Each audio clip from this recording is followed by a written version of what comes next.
तो साइड में पड़े और छिलके भगवान खा रहे हैं। भगवान के सामने हाथ जोड़कर विदुर जी कहने लगा कि भगवान आपके प्रेम में पागल हो गई है मेरी पत्नी, इसको क्षमा कीजिए। केले की जगह इसने आपको छिलके खिला दिया, मैंने तो आपके लिए माखन मिश्री को लेकर आया, आप मेरे माखन को मिश्री को ग्रहण कीजिए। भगवान कहने लगे अरे काका विदुर जी, जो आनंद मेरे को काकी के केले के छिलके में मिल रहा था ना, वो आनंद मेरे को इसके अंदर माखन मिश्री के अंदर भी नहीं मिला। तो सजनों, भगवान है ना, वो भाव के भूखी है, भाव का भूखा हूं मैं। भाव ही एक सार है, जो भाव से भजते हैं तो भाव से बेड़ा पार है। भगवान के प्रति आप भाव रखोगे ना, तो भगवान आपको जीवन में सब कुछ ला कर देगा, सब कुछ आपके लिए करेगा। सजनों, भगवान विदुर जी कौन है? जब भगवान का वो समय आया ना, अंत समय आया, जो भगवान के पैर में एक भील ने बाण मारा, तो उद्धव जी कहने लगे कि भगवान आपका अंतिम क्षण, आप किसको याद कर रहे हो? तो भगवान ने पता क्या बोला कि मेरे को आज काका विदुर की याद आ रही है, काका विदुर का वो प्रेम याद आ रहा है। उद्धव जी ने पूछा कि ऐसा विदुर जी ने क्या दे दिया? तब उद्धव जी को कहने लगे कि जब मैं वैकुंठ में चला जाऊं तो आप कोई काम करना, विदुर जी को ना मैत्री ऋषि से जरूर मिलाना। और सजना मैत्री ऋषि से जाकर विदुर जी मिले।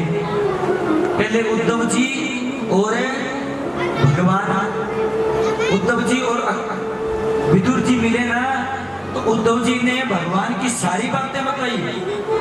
अब देखो, एक तो ज्ञानी भगत है, जो उद्धव जी बड़े विद्वान हैं, देवताओं के गुरु बृहस्पति के शिष्य हैं, उद्धव जी को छोटी चीज नहीं है। और एक भगवान के देखो बड़े भाव रूपी भगत हैं विदुर जी। इन दोनों का मिलन हुआ। उद्धव जी ने भगवान की जन्म से लेकर क्रीड़ा तक सारी बातें उनसे बताई। फिर कहा उद्धव जी कहने लगे कि विदुर जी, मेरे को ठाकुर जी ने बोला है कि मेरे को मैत्री ऋषि से मिलना चाहिए। तो महाराज हरिद्वार के अंदर मैत्री ऋषि है, मैत्री ऋषि से आप मिलन कीजिए और भगवत चर्चा कीजिए। आपको मैत्री ऋषि से भगवत चर्चा करोगे तब आपको ज्ञान होगा।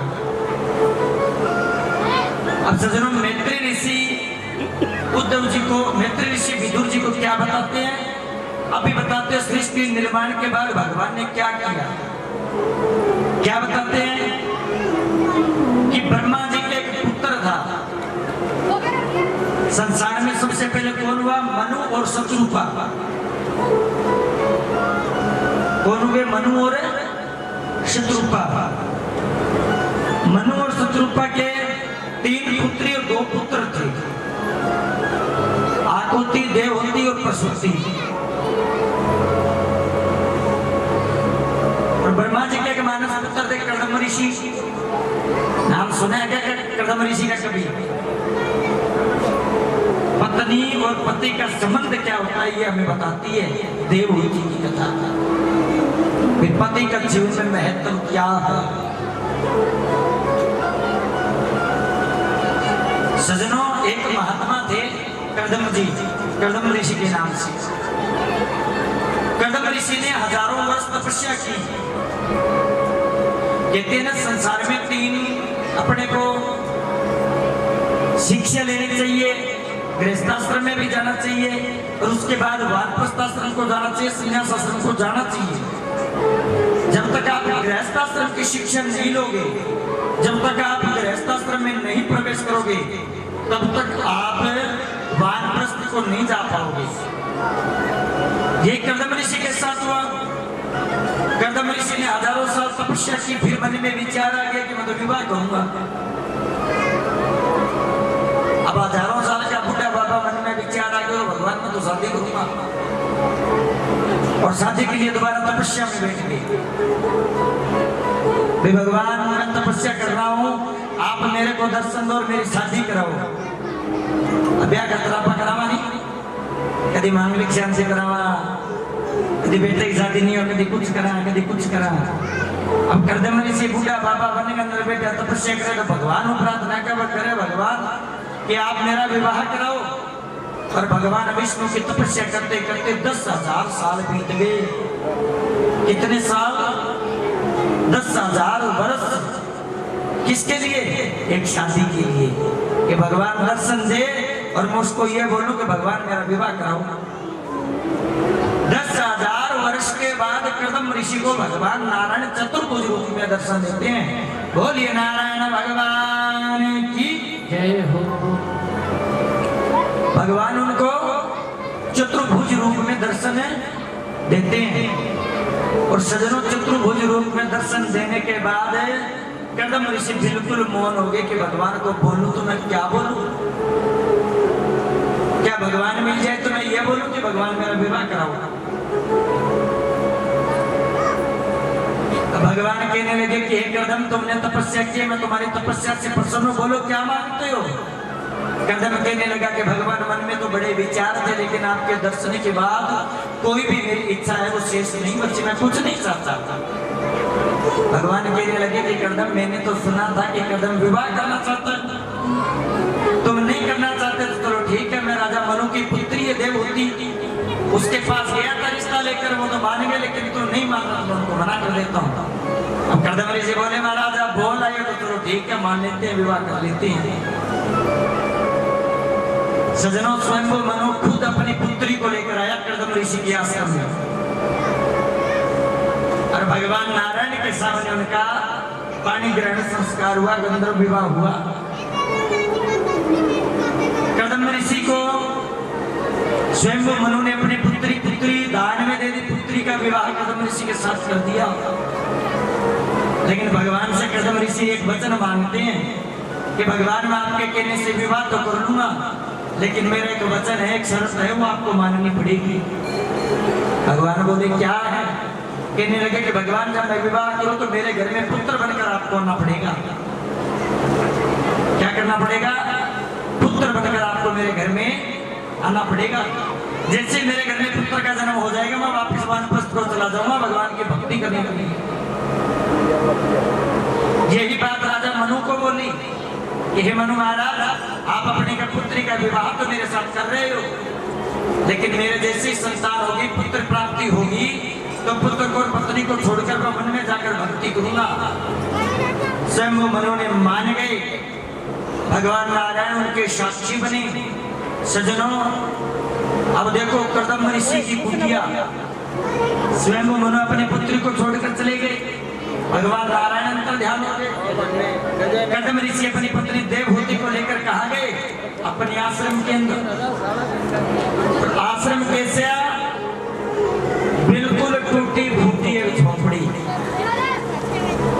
और झोपड़ी के अंदर क्या हजारों बिच्छू, सांप, नेवले, चूहे सब उसके अंदर। चारों तरफ देखे तो चिड़ियों के घोंसले बने हुए।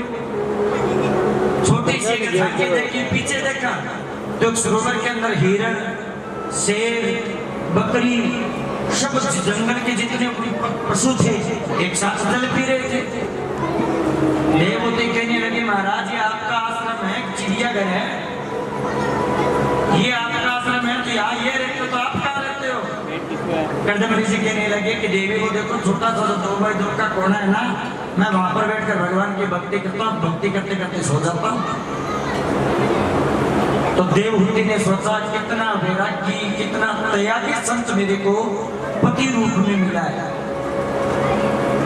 आजकल क्या चलेगा कोई त्यागी वैरागी, बिना देखे विवाह हो जाएगी फिर तो भाग्य जब आजकल टूरिस्ट तो देख रहे कितना भाई कितना हुआ हाइट पूरी है कि हमारी लड़की 5 फुट 6 इंच तो लड़के 5-7 होनी चाहिए। ये विचार है। भगवान नारायण ने विवाह करने के बाद चले गए। कर्दम ऋषि कहने लगे कि देवी तुम जाओ आश्रम के साथ सफाई करो, मैं इतने भक्ति करता हूँ। सजनों कर्दम ऋषि वापिस भक्ति में बैठ गया और भक्ति में कितने वर्ष बीत गए? 40 वर्ष। विवाह होते ही भक्ति में बैठ गए और 40 वर्ष बीत गए। 40 वर्ष बीते ना तो देवहूति मन में विचार करने लगी कि हे भगवान ये क्या लीला है, मैं गृहस्थाश्रम बसाऊं कि इसकी सेवा करूं तो करूं क्या। अब कर्दम जी बैठ गए तपस्या में। देवहूति पति की सेवा को ही परमेश्वर की सेवा मानती है। माता बहनों एक बात को ध्यान रखना, आप चाहे व्रत करो ना करो, दान दो दान ना दो, आपकी इच्छा है। मंदिर में जाओ ना जाओ, सत्संग करो ना करो, इच्छा है। लेकिन स्त्री का सर्वप्रथम धर्म है पति सेवा। ये भागवत सिखाती है, कदम ऋषि कथा बताती है।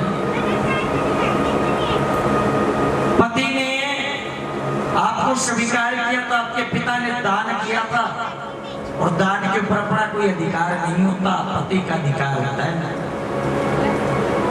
पति सेवा करो, भगवान की कुछ मत करो, चाहे भगवान खुश है। माता अनसुईया का नाम वैसे ही थोड़ी है। पति सेवा का जो फल है ना वो बहुत अमूल्य है। तो एक बात को ध्यान रखो, पति और पत्नी का जो संबंध है उसके अंदर प्रेम होना जरूरी है। जब इनमें प्रेम नहीं होगा, चाहे आप घर में कितनी धन दौलत रुपए पैसे कमा लो, वो आपके घर में रुकने वाली नहीं है। जब पति रहता है तो स्त्रियों का भी घरों में देखते हैं लड़ाई झगड़ा कर्कश स्वभाव की होती है। एक बात ध्यान रखना, पति है ना वो आपके पिता के समान आपकी हर जरूरत पूरी करता है। एक पति है जो आपके बारे में सोचता है कि मेरी पत्नी किस चीज की जरूरत है, और जिस स्त्री का पति नहीं है ना उनसे पूछो कि उनकी हालात क्या है। वो एक अनाथ की तरह जीवन बिताती है पूरा जीवन। जब तक पति है आप उनकी सेवा करो। कर्दम ऋषि की 40 वर्ष तक माता ने देवहूति ने वो तपस्या में थे ना, तो गिले कपड़े से शरीर को पोंछती, उनकी सेवा करती, उनके लिए अलग से कोई भोग प्रसाद निकालती।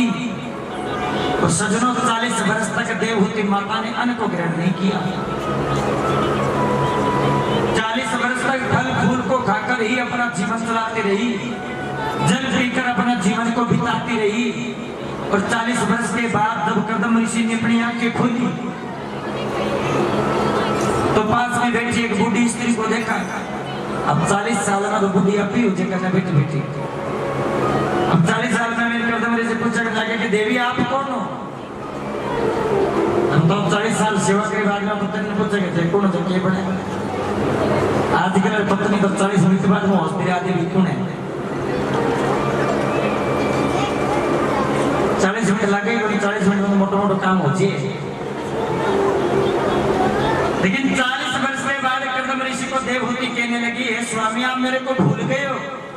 भगवान नारायण अपने विवाह के साक्षी बने थे, और मेरे पिता मनु ने मेरे को कन्यादान देकर आपको पत्नी बनाकर दिया था। लेकिन आज अपने पत्नी को भूल गए, मैं देवहूति हूँ और कोई नहीं। तो कर्दम ऋषि कहने लगी कि देवी तुम इतने दिन रहकर क्या खाया पिया, कहाँ रही।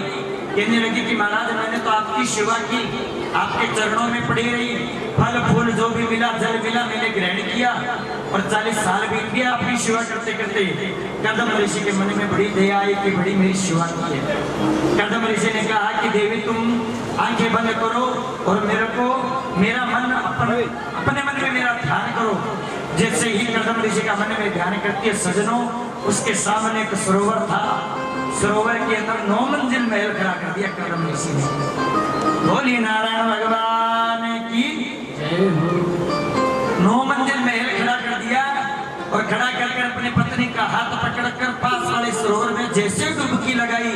और कर्दम ऋषि की लीला देखो, खुद की उम्र बना ली 20 वर्ष, और देवहूति को कर दिया 16 वर्ष। वापिस युवा हो गई। ये होता है भगवान की भक्ति का फल। उनके बाद कर्दम ऋषि के घर के अंदर 9 कन्याओं का जन्म हुआ। कितनी कन्या? 9 कन्या। अब भगवान कर्दम ऋषि बड़ा परेशान हो गया। क्या भगवान मैं तो एक पुत्र मांगो, वे पुत्र होते मैं वन में चले जाऊंगा। ये मैंने घर का कार्य झंझट में तो फंसातियो कि कन्या हो कि पुत्र एक ही कन्या महाराज कदा होगा। दे भगवान बड़ी प्रार्थना करे क्या कदम ऋषि के पहले कन्या हुई कला, और कला का जो पति था उसका नाम था मारीची, मारीची ऋषि। दूसरी का अनसुईया, अनसुईया माता को तो सब जानते हैं, किसी को बताने और कथा सुनाने की भी जरूरत नहीं। अत्रि मुनि के साथ विवाह हुआ उनका, और सजनों अरुंधति माता का वशिष्ठ ऋषि के साथ विवाह हुआ। ऐसे करते 9 कन्या हुई और भगवान से प्रार्थना करने लगे कि भगवान पहले आपका नाम दान जब सब करता था, लेकिन अब तो मैं सब भूल गया, आप कृपा करके मेरे घर में जन्म लो। माता देवहूति ने कदम ऋषि से भगवान से प्रार्थना की, तो भगवान के 10वें जो पुत्र रूप लिया कपिल देव भगवान ने जन्म लिया। बोलिए नारायण भगवान की जय हो। अब सजनों कदम ऋषि के घर के अंदर कपिल देव भगवान का अवतरण हुआ, जन्म हुआ।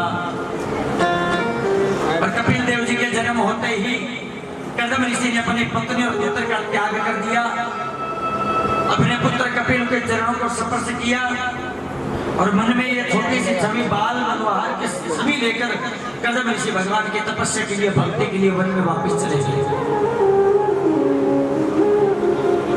माता देवहूति सागर में मिल गई, और भगवान कपिल देव का ऐसे जन्म और अवतरण हुआ। जो घर के अंदर माता और पिता के प्रति अच्छे भाव रखेंगे ना, तो उनका इसी प्रकार भगवान का ही अंश घर में अवतार लेगा, जो अपना जीवन का कल्याण करेगा।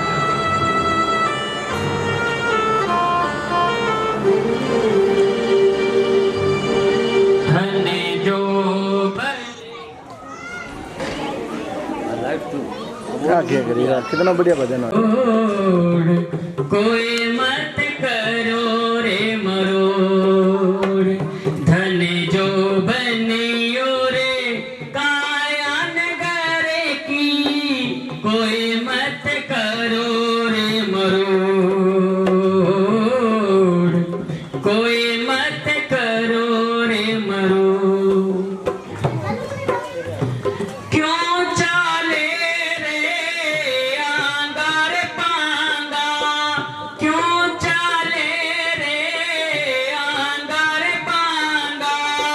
सितारे बीच तने धर देंगे नंगा, सितारे बीच तने धर देंगे नंगा।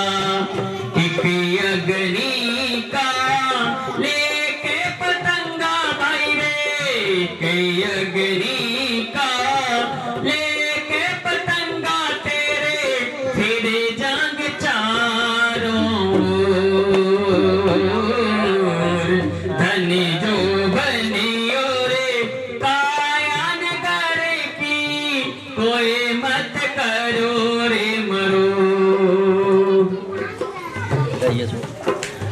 सिराने खड़ी तेरी माता रे रोवे, सिराने खड़ी तेरी माता रे रोवे, गुजारे पकड़े तेरा भाई रे रोवे, गुजारे पकड़े तेरा भाई रे रोवे।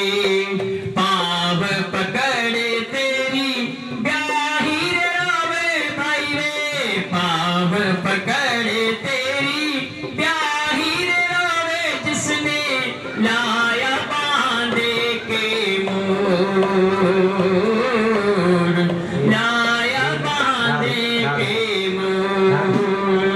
धन जो बनियो रे काया नगर की, कोई मत करो रे मरो, कोई मत करो रे मरो।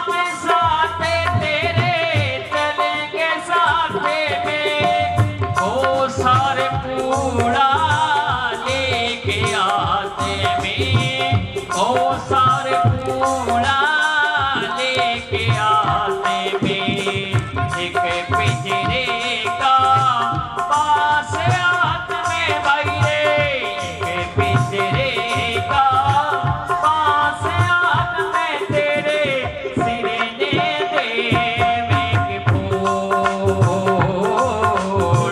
सिरे ने देवे फूल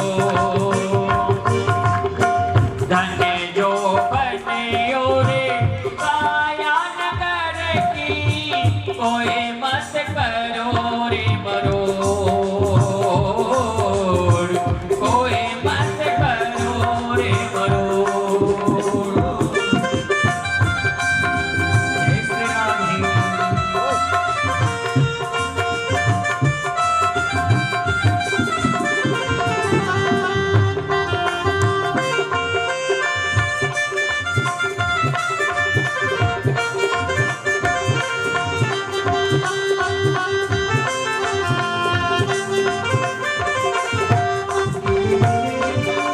शंकर दास यो ब्राह्मण गावे शंकर दास यो ब्राह्मण गावे सब गुणियों को शीश निवावे सब गुणियों को शीश निवावे अपना गावे जखोली बतावे भाई रे अपना गावे जखोली बतावे वो तो गया रे बुला जा तो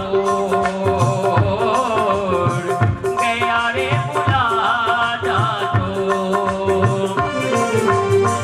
धन्य जो बनियो रे काया नगर की कोई मत करो रे मरोड़ कोई मत करो रे मरोड़ धन्य जो बनियो रे काया नगर की कोई मत करो रे मरोड़ कोई मत करो रे मरोड़ बोलिए कृष्णचंद्र भगवान की। तो सजनों आपने देवहूति और कदम ऋषि के बारे में सुना जो स्वयंभू मनु की बीच वाली पुत्री थी। अब बड़ी बड़ी पुत्री थी स्वयंभू मनु की परसोती। परसोती का विवाह हुआ दक्ष प्रजापति के साथ।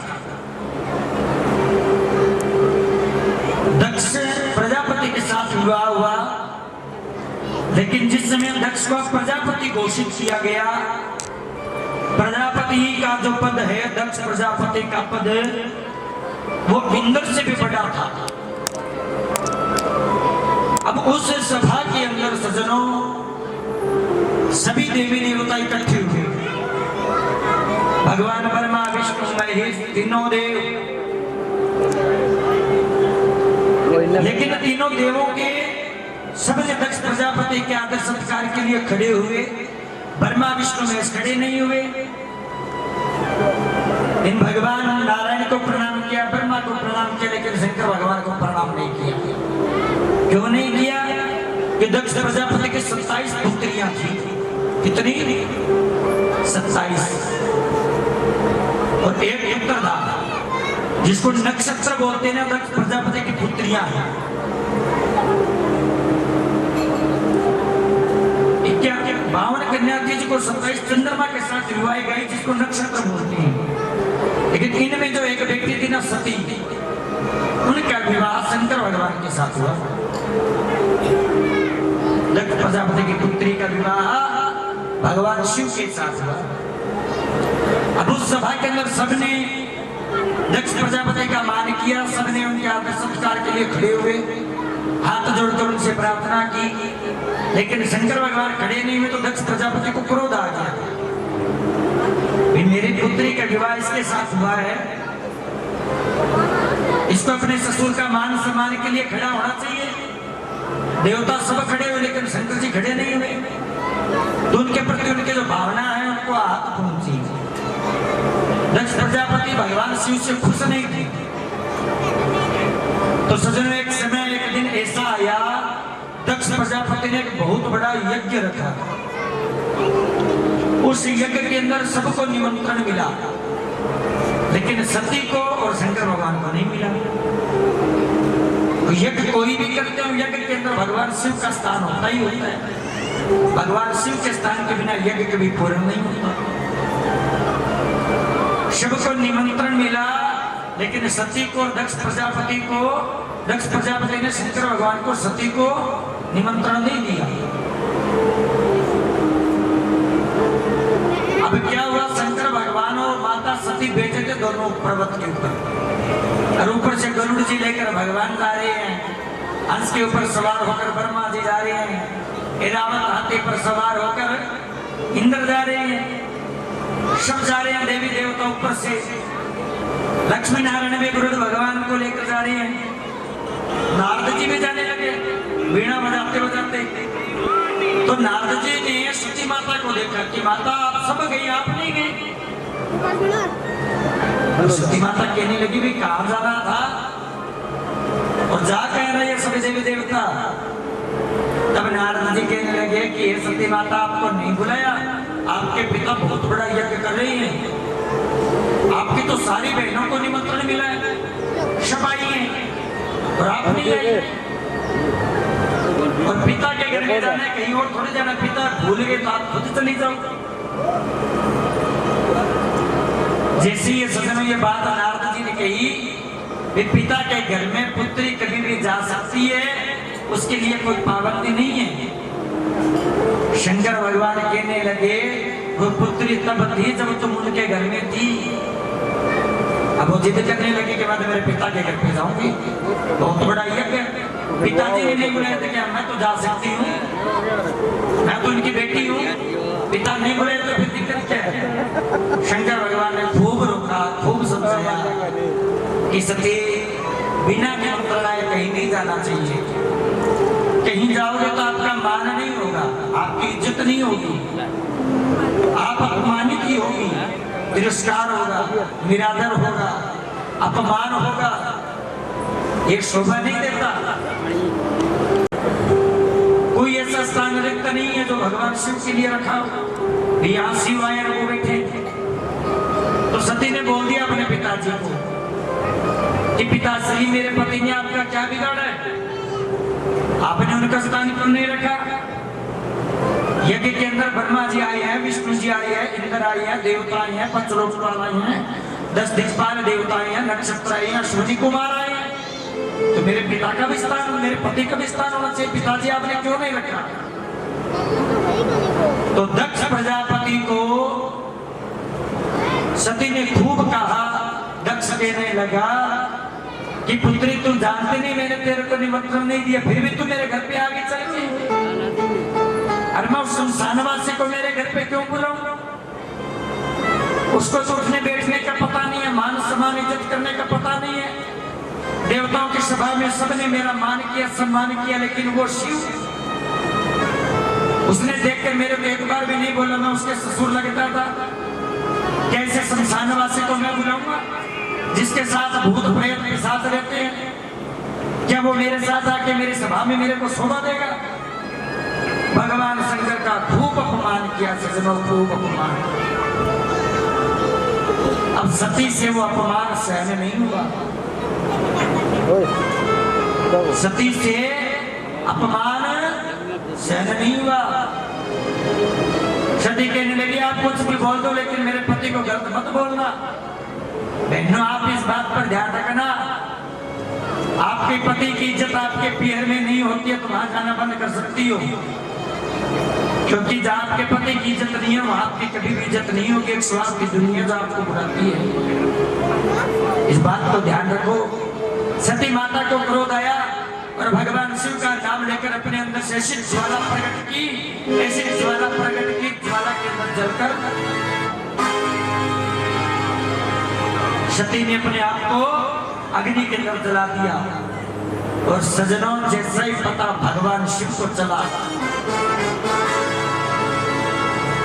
जैसा ही भगवान शिव को पता चला कि सती ने अपने आप को अग्नि लगा दी है, सती जलकर भस्म हो गई है, तो भगवान शिव से शंकर भगवान से क्रोध पुष्प नहीं हुआ, जटा उठाड़ी पृथ्वी पर मारा और वहां से वीरभद्र नाम का प्रकट हो गया। भगवान शिव की जटा से वीरभद्र नाम का स्वयं भगवान शिव के रुद्र रूप प्रकट हुए और भगवान शिव ने आदेश दे दिया कि वीरभद्र जाओ, दक्ष प्रजापति यज्ञ को विध्वंस कर दो, उनकी सभा में जितने बैठे सबको मार दो। और वीरभद्र देखो नंदी के साथ सब गणों को लेकर गई हैं और सबको इतना मारा, इतना मारा, इतना मारा, समस्त देवी देवताओं से वहां से भाग गए। और भगवान शिव ने माता पार्वती को उठा कर गए तो भगवान विष्णु ने चक्कर से 51 टुकड़े करे और जहां जहां 51 टुकड़े पड़े सजनों वहां 51 शक्तिपीठ पड़ी। हाथ के अंदर 51 शक्तिपीठ है जो सती के टुकड़ों से विभाजित है। वीरभद्र का क्रोध निरंतर नहीं हुआ और वीरभद्र ने जटा को पकड़ा, दक्ष प्रजापति के तलवार से काट के यज्ञ के अंदर आहुति लगा। ऐसा नरसंहार कहीं नहीं देखा, ऐसी दुर्दशा कहीं नहीं देखी। ओम नमः शिवाय, ओम नमः शिवाय, ओम नमः शिवाय, ओम नमः शिवाय। बम बोले बम बोले बम बोले बम, बम बोले बम बोले बम, बम बोले बम बोले बम, बम बोले बम बोले बम। यही वो तंत्र है, यही वो मंत्र है, यही वो मंत्र है, यही वो मंत्र है। प्रेम से जपो तो मिटेंगे सारे गम। बम बोले बम बोले बम बोले बम, बम बोले बम बोले बम बोले बम, बम बोले बम बोले बम बोले बम, बोले बम बोले बम।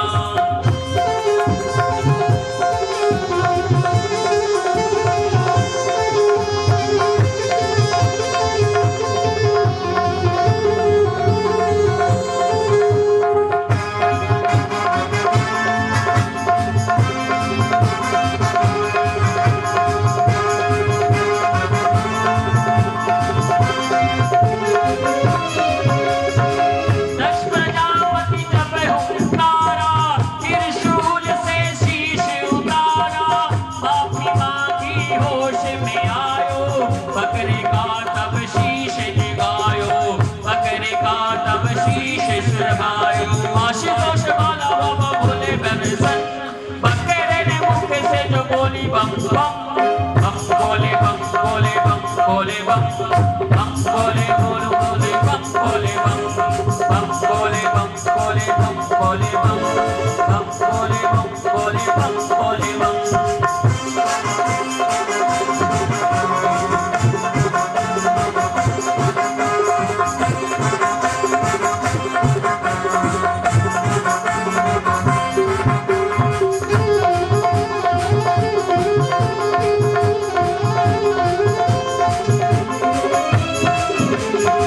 खेल रही है जटा में गंगा, बाजे डमरू की कर गंगा, खप्पर खाल पैगंबर अंगा, मेरो भोला मस्त पलंगा, मेरो भोला मस्त पलंगा, मेरो भोला मस्त पलंगा। मरदास मांगे तेरी नजर करम, भगतों के बाबा ये करे तो करम। बम बोले बम बोले बम बोले बम, बम बोले बम बोले बम बोले बम, बम बोले बम बोले बम बोले बम, बम बोले बम बोले बम बोले बम। ये वो तंत्र है, ये वो मंत्र है, ये वो तंत्र है, ये वो मंत्र है। प्रेम से जपो तब मिटेंगे सारे गम। बम बोले बम बोले बम बोले बम, बम बोले बम बोले बम बम बम, बम बोले बम बोले बम बोले बम, बम बोले बम बोले बम बम बम, बम बम बम बम बम बम, बम बोले बम। शंकर भगवान की जय हो।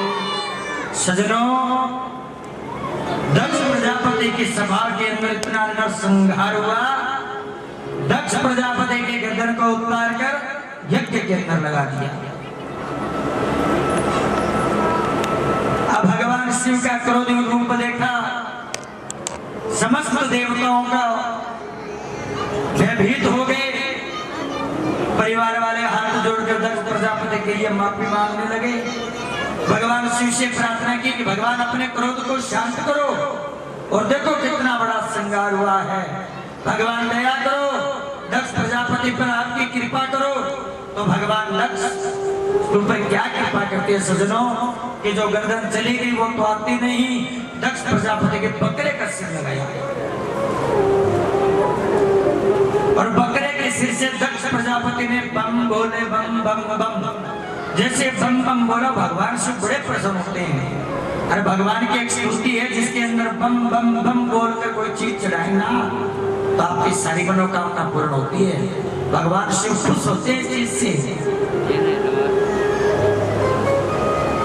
तो सजनों, ये सती चरित्र था।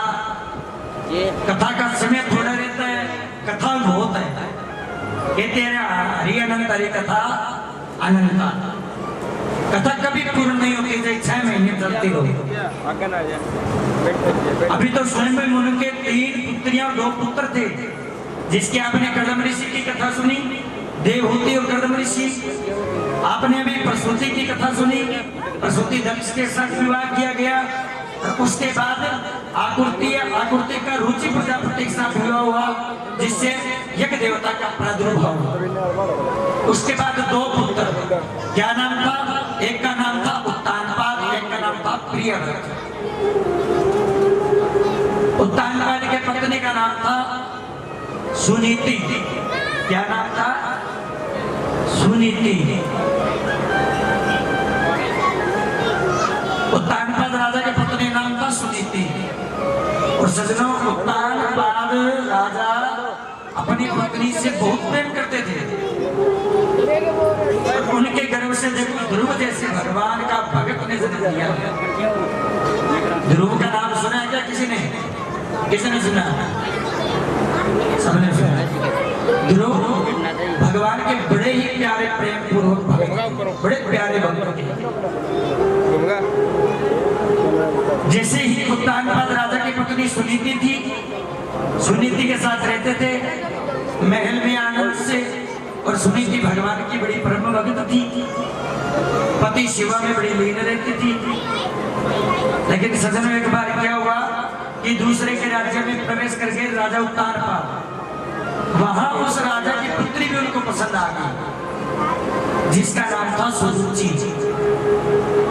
वो सुनीति से ज्यादा सुंदर थी, और सुरुचि के साथ गंधर्व विवाह करके अपने महल में ले आए।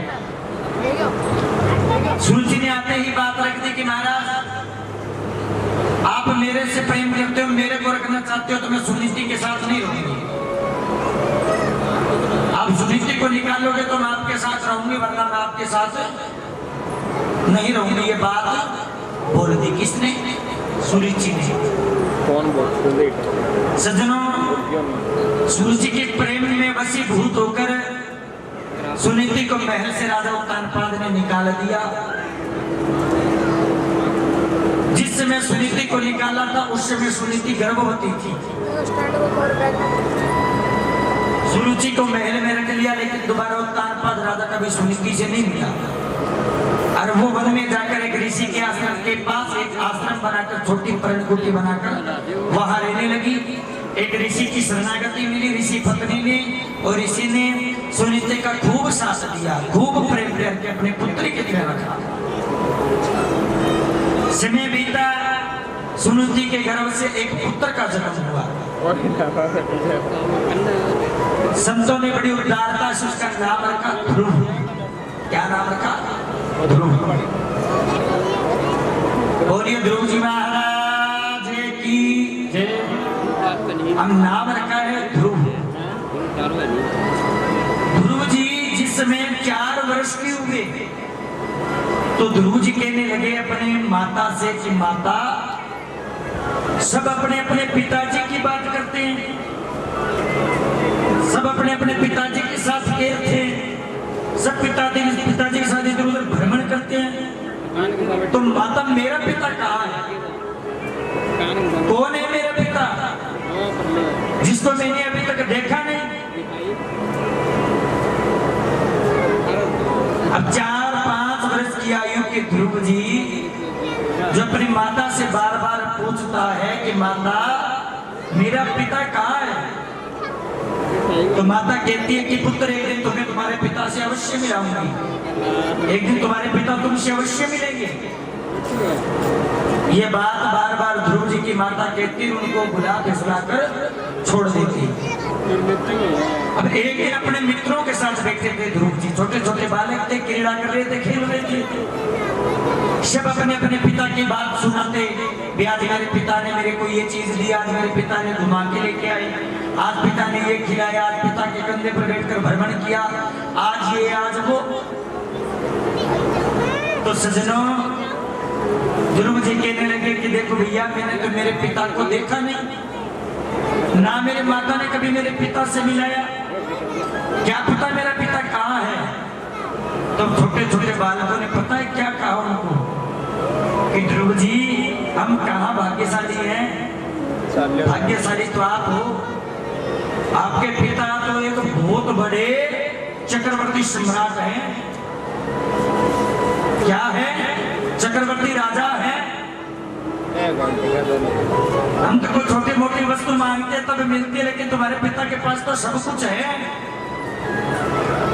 सजनों ध्रुव जी को पता चला कि मेरा पिता उत्तानपाद है, तो ध्रुव जी से रहा नहीं गया। मित्र कहने लगे ध्रुव तुम पिता की बात करते हो ना, तुम्हारा पिता उत्तानपाद राजा है, जो हमारा राजा था ना वो उत्तानपाद, वो तुम्हारा पिता है, वो कोई और नहीं है।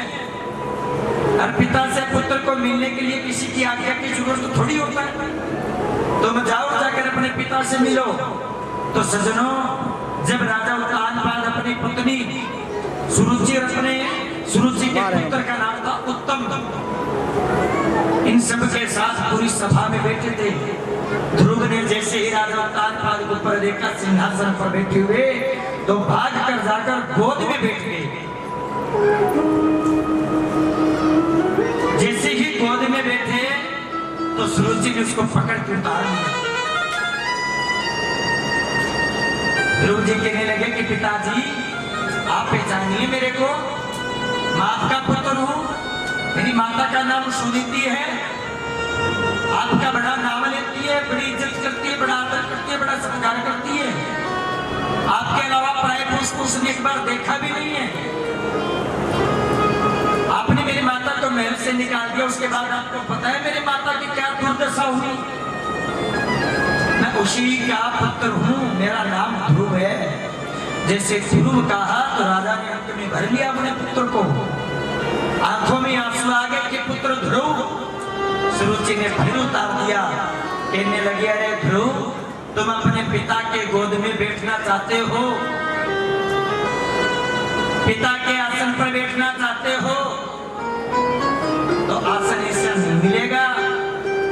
तुम जाओ पहले भगवान की भक्ति करो, भगवान की भक्ति करो, भगवान से वरदान मांगो कि भगवान मैं मां सुरुचि के गर्भ से जन्म लूं, और सुरुचि के गर्भ से जन्म मिलेगा तभी तुम अपने पिता की गोद में बैठ पाओगे, अन्यथा नहीं बैठोगे। अब सजनों वो क्या चाहती है, देखो सुरुचि क्या कहती है। क्या उसकी गोद उतनी पवित्र है? क्या कोई गर्भ की पीड़ा सहन करना चाहता है? क्या गर्भ से कोई बाहर निकलना चाहता है? गर्भ में बार बार जाना चाहता है? कोई नहीं चाहता। लेकिन सुरुचि कहती है तुम नारायण को प्रसन्न करो, वो वरदान देंगे, फिर तुम इस जन्म को छोड़कर अगले जन्म में मेरे पुत्र रूप में आओगे तो तुम्हें सिंहासन मिलेगा।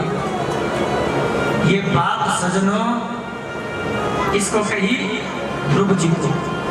ध्रुव जी रोते हुए अपने माता सुनीति के पास आ गए कि माता तुम तो कहती थी कि मैं तुम्हारे पिताजी से मिलाऊंगा, लेकिन आज मैं मिलकर आया।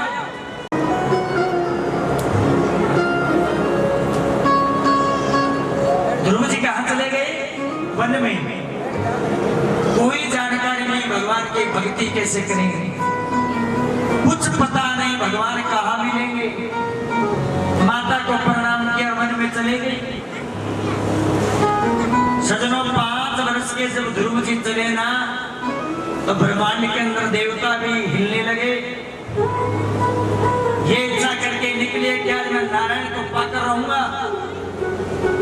तो जब ऐसी बातें आती है, ऐसी कोई समस्या आती है, तो नारद जी महाराज का पदार्पण होता ही होता है। नारद ज्ञानम ददाति इति नारद है, जो ज्ञान देने वाले हैं वो है श्री नारद जी। नारद जी ने मन में विचार किया, ध्रुव जी भगवान की भक्ति के लिए निकल तो पड़े, पहले इनकी परीक्षा लेंगे, वे ध्रुव जी परीक्षा में पास होते हैं कि नहीं। ध्रुव जी को नारद जी कहने लगे, भैया कहाँ जा रहे हो? ध्रुव जी कहने लगे कि महात्मा जी मैं तो जा रहा हूँ वन में तपस्या करने, भगवान की भक्ति करूंगा। नारद जी बोले, बेटे हमारी माता जी थोड़ी बेटी जी को धन भोजन करावेगी, भक्ति कुकर करूंगा, किस प्रकार होगी भक्ति? घर में भोजन कितने समय करते हो? ध्रुव जी कहने लगे, सुबह माता करवा देती है, थोड़े समय बाद फिर दूध पिला देती है, फिर भोजन कराती है, फिर दूध, कभी भोजन, कभी कुछ। मेरे माता का तो पता नहीं मेरे को कितनी बार खिलाती है। तो नारद जी कहने लगे, वन में चले जाओगे तब माता कौन सी खिलाएगी? वहां कोई माता नहीं है, सोते कैसे हो कि मेरी माता मेरे को कहानी सुनाती है तो मैं सोता हूँ। वन में कौन है, कौन कहानी सुनाएगा? ध्रुव जी कहने लगे, हे महात्मा जी मेरे को कुछ नहीं सुनना, कुछ नहीं खाना, अब जो होगा जो देखा जाएगा, मेरे को नारायण को पाना है, ये भाव है। और सजनों ध्रुव जी को कहने लगे नारद जी कि ध्रुव तुम जाना तो चाहते हो, लेकिन बिना गुरु के ज्ञान नहीं होता। गुरु बिना संयम ना मिटे, गुरु बिना मिटे न भेद, और गुरु बिना ज्ञान न उपजे, तो जय जय जय गुरुदेव। तुम्हें भगवान को पाना है तो तुमको गुरु बनाना पड़ेगा। और नारद जी ध्रुव जी के गुरु बने हैं। ओम नमो भगवते वासुदेवाय नमः, ये द्वादक्षर मंत्र ध्रुव जी को श्रीमन नारद जी ने दिया है। ध्रुव जी ने भक्ति में बैठ गए, प्रहलाद जी ने, ध्रुव जी ने भक्ति करने बैठने लगे, तो नारद जी कहने लगे कि ध्रुव जब भी भक्ति में बैठो, आसन को साध के बैठना, भगवान की छवि मन में लेकर बैठना, और कुछ नहीं करना, बस भगवान का नाम लेना। और नारद जी ज्ञान देकर चले गए, ध्रुव जी भक्ति में बैठ गए। सज्जनों एक दिन बीता, भूख लग गई, पहला दिन था ना, वन से फल मिले खा लिए, बाल हट, जोग हट, तिलिया हट, राज हट, ये जो हट वे नहीं है बुजुर्ग हुए अब बार पाँच के बालक कोई जिद कर ले के बालक के वैश्य गए, राजा गए, इनके मन में दया को नहीं हो, क्यों जाने को नहीं कुछ। बालक जिद कर ली, मेरे को भगवान को पाना है, भगवान से संबंध बनाना है। ध्रुव जी ऐसे करते करते एक दिन खाया, फिर 2 दिन कुछ नहीं खाया, भक्ति में बैठ गए। तीसरे दिन सजनों ऐसा हुआ कि आसपास में जो झाड़ी थी, आंखें बंद करके पत्ता खा लिया, वापस बैठ गए। 4 दिन बीते, 5 दिन बीते, उसके बाद जल पिया और कुछ खाया भी नहीं। ऐसे करते करते समय ऐसा बीता कि ध्रुव जी ने खाना पीना बंद करके क्या किया, हवा को ग्रहण करने लगे। जैसे 49 प्रकार की वायु थी उनको खींचने लगे, तो देवताओं के प्राण है ना वो अवरुद्ध होने लगे। भक्ति का तेज हो गया, इतना भक्ति का तेज हो गया सजनों पूछो मत। अगले दिन क्या हुआ, समस्त देवी देवता चले गए भगवान नारायण के पास कि भगवान जाओ और अपने भगत को संभालो। वैसे ही भक्ति करता रहा तो ब्रह्मांड के अंदर कोई देवता नहीं बचेगा। सबके प्राणों को ग्रहण कर कर वो भक्ति कर रहा है, सबके प्राणों को ध्रुव जी खींच रही हैं। तो भगवान नारायण उनको दर्शन देने के लिए जाते हैं। अब भगवान नारायण ने आंख खोली तो सजनों कैसे भगवान नारायण ने बोला बेटा ध्रुव। ध्रुव जी ने आंख खोले, भगवान नारायण के सामने देखा। ध्रुव जी कहने लगे प्रभु आप कि छोटा सा बालक था, 5 वर्ष की आयु थी। नारायण कहने लगे जिसकी तू इतना समय से भक्ति कर रहा है वो मैं हूं, जिसको तुम पाना चाहते थे, मिलना चाहते थे, वो कौन है? वो मैं हूं। अब ध्रुव जी सजनों, भगवान नारायण को जैसे पता चला, ध्रुव जी को पता चला, नारायण दोनों के कंठ अवरुद्ध हो गए। ध्रुव जी नारद जी को देख, भगवान नारायण को देख रही है और मुस्कुरा रही है, हंस रही है, बोल नहीं पा रही। बोले क्या? ज्ञान नहीं है। बिना ज्ञान के कोई व्यक्ति कैसे बोल सकता है? बोल सकता है? तो सभा में कब बोला जाता है? जब उसका ज्ञान होगा। बिना ज्ञान के बोलना बहुत कठिन कार्य है। ध्रुव जी मुस्कुरा रही हैं, भगवान नारायण ध्रुव जी को देखकर मुस्कुरा रही हैं। भगवान बोले कि बोलो। ध्रुव जी फिर मुस्कुराने लगे। उन दोनों को मुस्कुराते देखकर ऊपर स्वर्ग में देवता भी मुस्कुराने लगे। ये तो जबरदस्त भगत है भगवान का, ना तो कोई भगवान इसको बोल रहा, ना ये भगवान को बोल रहा। अब बोले तो बोले क्या? ध्रुव जी को ज्ञान नहीं बोलने का। तो भगवान नारायण ने अपना शंख ध्रुव जी के गाल के लगाया। मुखम करोति वाचालम पंगुम लघ्नुते गिरिम यत्कृपातहं वंदे परमानंदं माधवम। सजनों, जब भगवान की कृपा होती है, मुखम करोति वाचालम, गूंगे के अंदर भी जुबान आ जाती है। जब भगवान कृपा करता है वो भी स्वर में बोलना शुरू कर देता है। लंगे पंगुम लंगतेन गिरिम, जो लंगड़ा होता है भगवान कृपा कर दे तो वो भी दौड़ता हुआ पहाड़ पर चढ़ जाता है।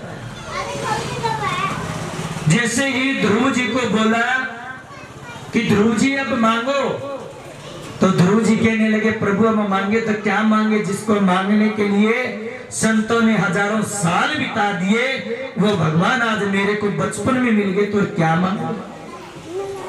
क्या पिवरिया पकाने घनी उम्र पड़ी है, भक्ति कर लेना, वो काम कर लेवाना, आज को निकल कराना, कल को नहीं परसों कराना। ये विश्वास है कि कल को परसों को राज को। भक्ति के लिए कोई समय नहीं है सजनों, कोई समय निर्धारित नहीं कर रखा कहीं भी। ये कहीं नहीं लिखा कि आप इतनी उम्र में भजन करो, ये कहीं नहीं लिखा कि आप इतनी उम्र में तीर्थ करो। जब तक तन अपना साथ दे रहा है, वाणी अपनी साथ दे रही है, आंखें अपनी साथ दे रही है, हाथ पैर अपने साथ दे रहा है, तो धर्म के कार्य करने में समय का इंतजार मत करो। आपको पहले भी बताया था कि समय के पास इतना समय नहीं है कि वो आपको दोबारा समय दे दे। ध्रुव जी महाराज की भक्ति को देखकर भगवान नारायण बड़े प्रसन्न हुए। जिस आसन को पाना चाहते थे ना ध्रुव जी, भगवान ने उससे 1000 गुना ज्यादा दिया।